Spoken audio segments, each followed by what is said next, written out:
വെമ്പലനാട് എന്നൊരു രാജ്യം പണ്ട് നമ്മുടെ കേരളത്തിലുണ്ടായിരുന്നു. പിൽക്കാലത്ത് തെക്കൻകൂർ, വടക്കൻകൂർ, കാരിക്കോട് എന്നീ നാട്ടുരാജ്യങ്ങളായി പിരിഞ്ഞത് വെമ്പലനാടാണ്. വെമ്പലനാട്ടിൽ ഒരു തടാകമുണ്ടായിരുന്നു. ആ തടാകമാണ് വേമ്പനാട്ട് കായൽ എന്ന് നാം ഇന്നറിയപ്പെടുന്നത്. ഏകദേശം 6000 വർഷങ്ങൾക്ക് മുമ്പാണത്രേ വേമ്പനാട്ട് കായൽ രൂപം കൊണ്ടത്. ഇവിടെ ഉണ്ടായിരുന്ന പഴയൊരു രാജ്യം ഈ കായലിനടിയിൽ മുങ്ങിപ്പോയതായും പറയപ്പെടുന്നു. കേരളത്തിലെ ഏറ്റവും വലിയ തടാകമായ വേമ്പനാട്ട് കായൽ നമ്മുടെ ചരിത്ര വർത്തമാനങ്ങളുമായി കെട്ടുപിണഞ്ഞു കിടക്കുന്ന ഒന്നാണ്. മീനച്ചിലാർ, അച്ചൻകോവിലാർ, പമ്പയാർ, മണിമലയാർ എന്നിവയാണ് വേമ്പനാട്ട് കായലിന് ജലം പകരുന്നത്. പണ്ടുകാലത്ത് വലിയൊരു ജലഗതാഗത മാർഗമായിരുന്നു ഇത്. വാണിജ്യ ആവശ്യങ്ങൾക്കും ചരക്കുകൾ കൊണ്ടുപോകുന്നതിനും കൊണ്ടുവരുന്നതിനുമെല്ലാം ഇത് ഉപയുക്തമായിരുന്നു. വേമ്പനാട്ട് കായലിന് ചുറ്റുമുള്ള വയൽ പ്രദേശങ്ങളാണ് കുട്ടനാട് എന്നറിയപ്പെടുന്നത്.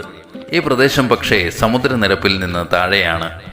നദികളും കടലുമായി ബന്ധപ്പെട്ട് കിടക്കുന്ന ഈ കായലിൽ വലിയൊരു പാരിസ്ഥിതിക കലവറയാണ്. വൈവിധ്യമാർന്ന പക്ഷികൾ, മത്സ്യങ്ങൾ, സസ്യങ്ങൾ എല്ലാം ഇവിടുത്തെ ജൈവ സമൃദ്ധിയിൽപ്പെടുന്നു. പണ്ട് ബ്രിട്ടീഷ് ഉദ്യോഗസ്ഥർ ഈ കായലിലൂടെ കെട്ടുവള്ളങ്ങൾ ഉപയോഗിച്ചിരുന്നു. ഗതാഗതത്തിനും വിനോദത്തിനും വിശ്രമത്തിനും ഒക്കെയായി അവർ അന്ന് തുടങ്ങിവെച്ച ജലസമാരികളാണ് ഇതിനെ വലിയൊരു വിനോദസഞ്ചാര കേന്ദ്രമാക്കി മാറ്റിയത്. ഇന്ന് ഏറെ പ്രസിദ്ധി ആർജിച്ച ഒരു ടൂറിസ്റ്റ് കേന്ദ്രമാണിത്. ഇവിടെ വള്ളംകളിക്കും പ്രസിദ്ധമാണ് വേമ്പനാട്ട് കായൽ. ഓണക്കാലത്ത് സവിശേഷമായും ഇവിടെ വള്ളംകളികൾ അരങ്ങേറുന്നുണ്ട്. ഇന്ന് നിരവധി പ്രശ്നങ്ങൾ നേരിടുന്ന ഒരു തടാകമാണിത്. 19ാം നൂറ്റാണ്ടിൽ 36,500 ചതുരശ്ര ഹെക്ടർ ഉണ്ടായിരുന്ന ഈ ജലാശയത്തിൻ്റെ ഇപ്പോഴത്തെ വിസ്തൃതി 23,300 ചതുരശ്ര ഹെക്ടറിന് താഴെയാണ്. 1.5 നൂറ്റാണ്ടുകൊണ്ട് ഇല്ലാതായത് 1/3 ഭാഗം. കൃഷി ആവശ്യത്തിനായിരുന്നു ആദ്യകാലങ്ങളിലെ കായൽ നികത്തൽ.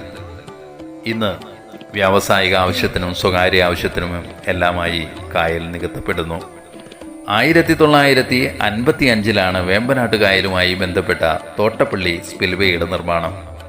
1974 നിർമ്മിച്ചതാണ് തണ്ണീർമുക്കം ബണ്ട്. തണ്ണീർമുക്കം ബണ്ടിന്റെ നിർമ്മാണം ഈ കായലിന്റെ പാരിസ്ഥിതിക സംവിധാനത്തെ ഏറെ ബാധിക്കുകയുണ്ടായി. മത്സ്യസമ്പത്ത് കുറഞ്ഞു. 2 തരം കക്കകൾ ലഭിക്കുന്ന കായലാണിത്, വെള്ളക്കക്കയും കറുത്തതും. സിമന്റ് നിർമ്മാണത്തിനാണ് ഇത് കൂടുതൽ ഉപയോഗിക്കുന്നത്. വെള്ളക്കക്ക കൊണ്ട് നിർമ്മിക്കുന്ന സിമന്റിന് ഉറപ്പ് കൂടുതലാണത്രേ. കുട്ടനാട്ടുകാർക്ക് സഞ്ചരിക്കാൻ ഒരേ ഒരു വാഹനമേ ഉണ്ടായിരുന്നുള്ളൂ, വള്ളം. വള്ളം ഊന്നാൻ അറിയാത്ത കുട്ടനാട്ടുകാർ ഇല്ലാതിരുന്ന ഒരു കാലം ഉണ്ടായിരുന്നു. കുട്ടനാട്ടിനെ കേരളത്തിൻ്റെ നെല്ലറയായി നിലനിർത്തിയത് വേമ്പനാട്ട് കായലാണ്. മാത്രമല്ല, ഇന്ത്യയിലെ ഏറ്റവും മനോഹരമായ പ്രദേശങ്ങളിൽ ഒന്നാക്കിയതും വേമ്പനാട്ട് കായൽ തന്നെയാണ്.